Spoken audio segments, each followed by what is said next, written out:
grinding away, our next battle is Battle of Ireland. This isn't just for the win, this is for bragging rights.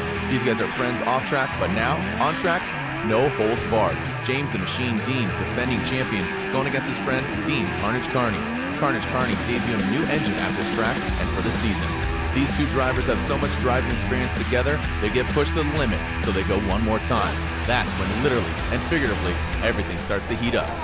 He spun out in the first corner behind me, and just on my transition, my car switched off.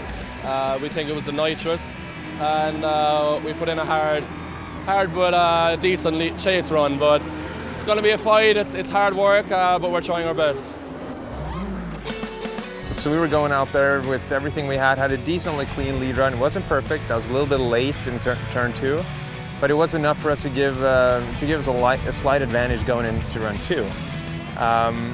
You know, chasing Ryan, I was pretty close on him, and luckily for me, he missed the last inner a little bit, where I was able to finish off all the way by his side. And that's always a good feeling, being able to put an exclamation mark to the run like that. So we move on into the top 8, super stoked. I was happy. He was having a really good line. He just bounced off the wall of the first touch and go zone once, and it was cool to watch it from the inside. Actually, I managed to stay behind him, and yeah, in general, I'm excited about top 8. Kind of pinballed myself around. I bumped the first wall, bumped the second wall. Made the inner clip, finished the run pretty smoothly.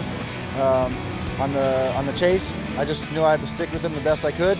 And going through the course, it's hard following Vaughn. You know, he's like lifting wheels, and you know it's loud and crazy. But second outer zone, I had him reeled in pretty well, and finished off the course pretty smooth, and ended up getting the win. Closing out the top 16, we enter into the Grade 8, Forsberg versus Field. I knew Matt was going to be fast and clean. Pushing on through turn 1, push on through turn 2, and in my head I was like, this is sick, right? It felt great. And then as we left touch and go, as we left the judges wall, I knew in my head I needed to back off just a half second sooner, and I didn't, and I bumped him. And I had a little half spin and gained a little ground, dove back in. On my lead run, just went out there and threw down a sick lead run.